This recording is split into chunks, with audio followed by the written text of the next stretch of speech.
Hi అండి. మరి ఒక్క పచ్చిమిరపకాయల చెట్టు ఒక్కటేనండి ఇది. దీనికి ఎన్ని పచ్చిమిరపకాయలు కాసాయో చూడండి. చేత్తో అట్టా విత్తనాలు చల్లితే మలిసాయండి ఇంటి దగ్గర. మరి చాలా కాయలు కాసాయండి చెట్టుకి.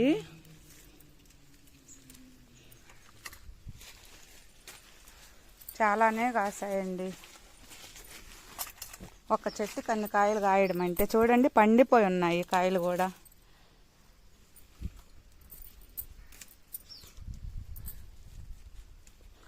చేత్తో అలా చల్లితే మలిసాయండి చెట్లు. మా పిల్లలు నవ్వుతారు, అలా చల్లితే ఎట్ట మలిసాయమ్మా అని. మరి ఎండుమిరపకాయలు ఒలిసినప్పుడు ఆ విత్తనాలు ఉంటాయి కదా, అవి చల్లుతానండి నేను. మాకు ప్లేస్ ఎక్కువ ఉంది, అట్టా చల్లితే చెట్లు మలిసాయండి. అక్కడక్కడ ఒక 4 చెట్లు మలిసాయి పచ్చిమిరపకాయలు కొనకుండా. చూడండి ఫ్రెండ్స్, ఇంకా ఉన్నాయండి చెట్టుకైతే చాలానే ఉన్నాయి, కోస్తాను. హాయ్ అండి. చూడండి, ఈ ఒక్క పచ్చిమిరపకాయల చెట్టుకి ఎన్ని కాయలు కాసాయో చూడండి ఫ్రెండ్స్. చూడండి ఫ్రెండ్స్, ఒక్క చెట్టు కాయలు ఎన్ని కాసాయో. బాక్స్ కూడా నిండిపోయి మళ్ళీ చేతిలో పట్టుకున్నాను. ఒక్క చెట్టు కాయలండి ఇవి, ఆర్గానిక్గా ఇంట్లోనే చల్లితే పండాయి.